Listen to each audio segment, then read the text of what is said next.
салом дӯстони гиромӣ, дарсҳои киношиносиро давом медиҳем.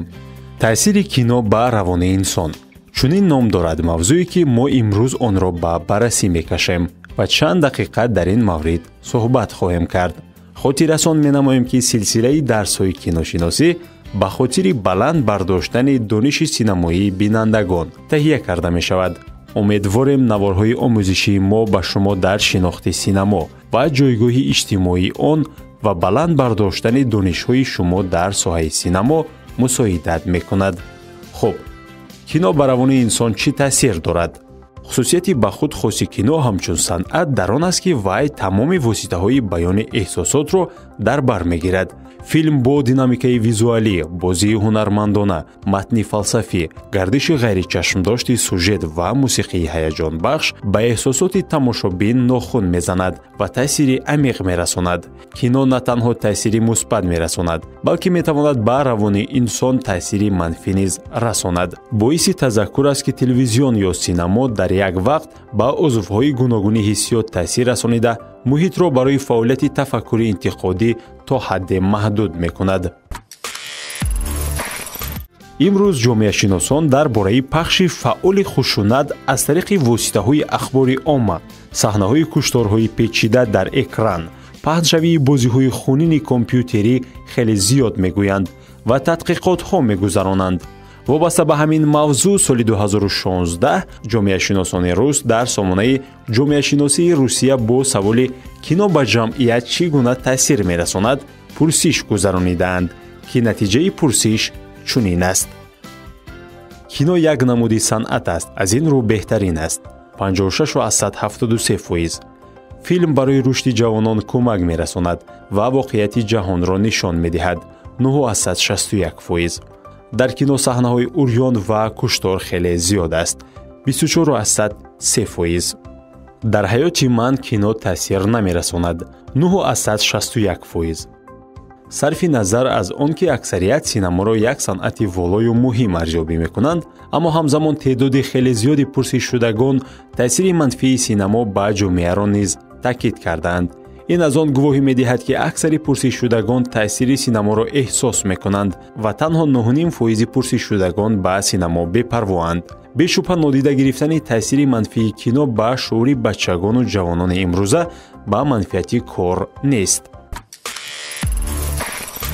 аслан киноро барои таъсири манфиаш тамошо намекунем, аммо ноогоҳона гоҳо қурбони он шуда мемонем. қишри осебпазир бештари маврид наврасону ҷавонон ҳастанд, аммо калонсолон низ аз таъсири манфии кино орӣ нестанд. таъсири манфии кино гуногун ҷабҳа аст ки идея аз онҳоро дар поён гуфта мегузарем. давлатҳои абарқудрат ба воситаи кино фарҳангу ғояҳои худро тарғиб мекунанд ва инсон метавонад дар ин асно гирифтори таъсири фарҳанги ғайр шавад. масалан, ҳангоми тамошои филмҳои бисёрсерагии туркӣ ё кореягӣ ки эшон фарҳанги худро ба тариқи идеалӣ тарғиб мекунанд, мо метавонем ин омилро мушоҳида намоем. ҳамчунин филм ин тиҷорат аст ва барои пиёда кардани ҳадафи худ давлатҳои мутараққӣ миллионҳо доллар сарф мекунанд ва миллиардҳо доллар фоида ба даст меоранд. агар ба таври кӯтоҳ таъсири манфии киноро ба инсон ва равони ӯ қайд намоем, тақрибан ба чунин хулоса омадан мумкин аст. асабонӣ шудан, таъсир ба ахлоқ бо саҳнаҳои урён ва куштор, таъсир ба рафтор ба воситаи тақлидкорӣ, дасткорӣ ё худ манипулятсия ба воситаи кино, тарғиби фарҳанги ғайр, гумроҳ кардани инсон ва ғайраҳо. албатта филм на танҳо аз ҷанбаҳои манфӣ иборат аст. чун гуфтем, филм санъат аст ва санъат хубиҳои зиёд дорад. вақте аз ҷанбаҳои манфии филм ба равони инсон зикр кардем, бояд ҷиҳатҳои мусбии онро низ қайд намоем. яке аз далелҳои таъсири мусбии синамо ба инсон ин густариши дониш дар бораи фарҳанг ва таърихи башарият мебошад. вобаста ба таърих, илму техника ва ғайраҳо аз барномаҳои таълимӣ, китобу дастурҳо дониш гирифтан муфид аст, аммо тасвирҳои аниматсионӣ, қаҳрамонҳо ва рӯйдодҳои таърихӣ бо ҳикояҳои ҳаёт ва эффектҳои визуалӣ ки тариқи кино нишон дода мешавад, чизи дигар аст ва таъсири чандкарота мерасонад. дигар ҷиҳати мусбии синемо дар он зоҳир мешавад ки инсон метавонад бо дидани филм аз нигоҳи касбӣ рушд кунад. Масалан, филмҳои соҳавӣ вуҷуд дорад ки бо жанрҳои мухталиф аз нозукиҳои он соҳа қисса мекунад. Бо тамошои ин гуна филмҳо инсон нерӯ мегирад ва метавонад онро дар рушди шахсии худ кор фармояд.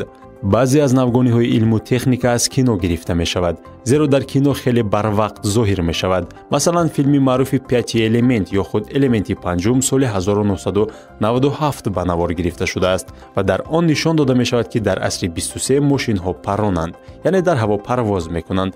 тамошои филм ҷаҳонбиниро васеъ мекунад ва ҳатто аз нигоҳи ақлонӣ метавонад инсонро тарбия намояд. филм метавонад шавқи омӯхтани забонҳоро бедор созад, инчунин рақс кардан, сурудхонӣ, расмкашӣ ва дигар машғулиятҳои мусбиро омӯзонад. филмҳои хеле зиёде ҳастанд ки пас аз тамошои он ҷавонон ба варзиш рағбат пайдо намудаанд. ин гуна ҳолатҳои мусбӣ метавонад зиёд бошад, аммо суоли матраҳ ин аст ки мо ҳангоми интихоб чӣ кор кунем? То аз таъсири манфии филм орӣ бошем? қабл аз посух гуфтан ба ин суол биёед боз ҳам таъсири мусбии филмҳоро кӯтоҳ зикр мекунем. омӯхтан ва васеъ кардани ҷаҳонбинӣ, рушди касбӣ, хушк гузаронидани вақт ва гирифтани нерӯ, рушди илму техника, таъсир ба ахлоқ ва ғайраҳо. филм асосан бо мақсади муайян бояд тамошо карда шавад. бемақсад тамошо кардан маънои беҳуда сарф кардани вақт аст. шумо аввалин коре ки мекунед бояд ба суоли аз тамошои ҳамин филми хоса ман чӣ мехоҳам посух пайдо кунед. шумо истироҳат карданӣ ҳастед, вақти худро сарфа карданӣ ҳастед, чизе омӯхтанӣ ҳастед, нерӯ гирифтанӣ ҳастед, мехоҳед дониши худро васеъ кунед ё дар рушди касбии хеш чизеро соҳиб шавед. вақте ҷавоб пайдо намудед ба маслиҳатҳои навори якуми мо ки дар мавзӯи интихоби дурусти филм буд таваҷҷӯҳ намоед ки дар он ҷо принсипҳои интихоб гуфта шудааст. вақте мо аз нигоҳи таъсири кино ба равони инсон ҳарф мезанем, шумо бояд бештар ба худатон савол диҳед ва аз худатон посух ҷӯед. ҳадафи коргардон аз таҳияи чунин сюжет дар чӣ буд? ӯ ба бинанда яъне шумо чӣ паёме расониданӣ буд? аз тамошои ин филм фикрҳои шумо дар кадом самт тобиш мехӯрад? аз тамошо шумо аз дасткорӣ ё худ манипулятсия, тарғибот ва чизҳои манфии дигаре ки дар боло гуфтем эмин будед? агар ҳа, хуб аст. бинандагони азиз, боз ҳам барои рушд додани дониши синамоии худ дарсҳои қаблӣ ва баъдии моро пайгирӣ намоед. дар навори навбатӣ вобаста ба мавзӯи тарғибот дар филм ҳарф мезанем ки ба мавзӯи имрӯза хеле наздик аст. худоҳофиз.